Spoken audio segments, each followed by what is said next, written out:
Welcome to my channel. My name is Jolie, and today in Learning A Course in Miracles, I read this every day. So here we are at lesson idea 164. If you are following along, it'll be on pages 304 and 305. I'll just go ahead and read and summarize when necessary. So I hope you're having a great day, and let's see what we got here. Lesson 164. Now are we one with him, who is our source. Now we are one with God, who is our source. So what time but now can truth be recognized? The present is the only time there is. And so today, this instant now, we come to look upon what is forever there, not in our sight, but in the eyes of God. God looks past time and sees eternity as represented there.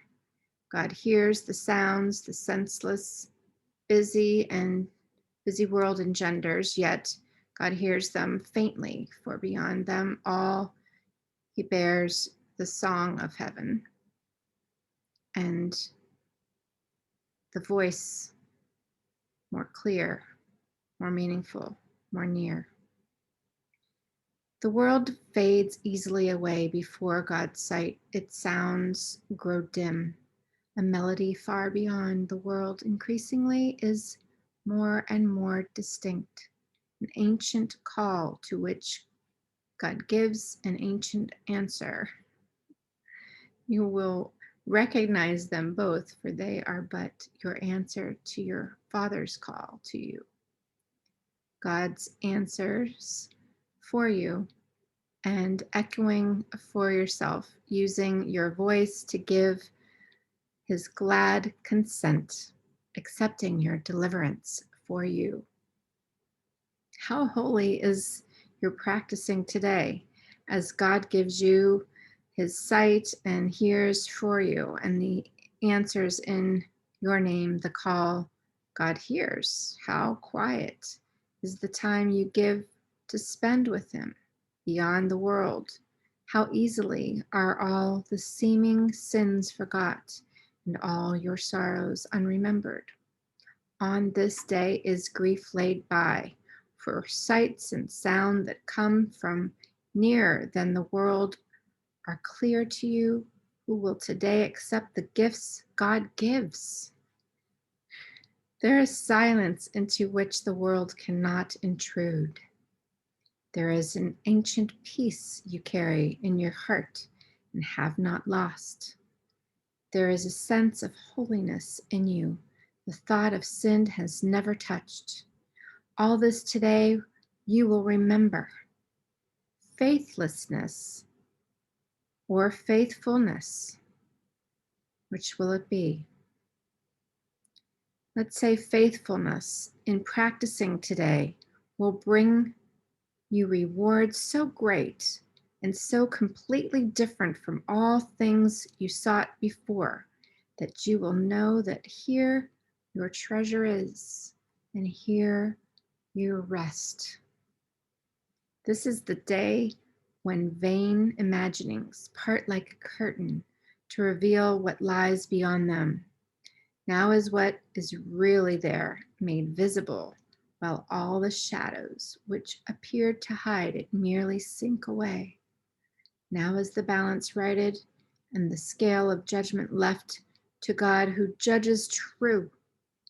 And in his judgment will a world unfold in perfect innocence before your eyes. Now will you see it with the eyes of Christ.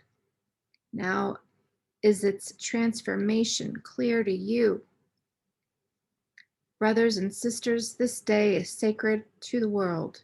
Your vision, given you from far beyond all things within the world, looks back on them in a new light.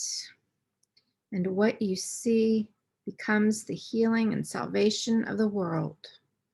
Valuable and the valueless are both perceived and recognized for what they are, and what is worthy of your love receives your love, while nothing to be feared remains. We will not judge today. We will receive, but what is given us from judgment made beyond the world. Our practicing today becomes our gift of thankfulness for our release from blindness and from misery. All that we see will but increase our joy. Yeah, because its holiness reflects our own. We stand forgiven in the sight of Christ, with all the world forgiven in our own. We bless the world and we behold it in the light in which our Savior looks on us, and offer it the freedom given us through God's forgiving vision, not our own. Upon the curtain in your practicing, by merely letting go all things you think you want, your trifling treasures put away and leave clean and open space within your mind where Christ can come and offer you the treasure of salvation. God has need of your most holy mind to save the world. Is not this purpose worthy to be yours? Is not Christ's vision worthy to be sought above the world's unsatisfying goals? Let not today slip by without the gifts it holds for you, receiving your consent and your acceptance. We can change the world if you acknowledge them. You may not see the value your acceptance gives the world, but this you surely want. You can exchange all suffering for joy this very day. Practice in earnest, and the gifts are yours. Would God deceive you? Can God's promise fail? Can you withhold so little, and when God's hand holds out complete salvation to his people? Lesson idea to consider today is, quote, now are we one with God, who is our source. I will see you tomorrow. Considering this. Subscribe.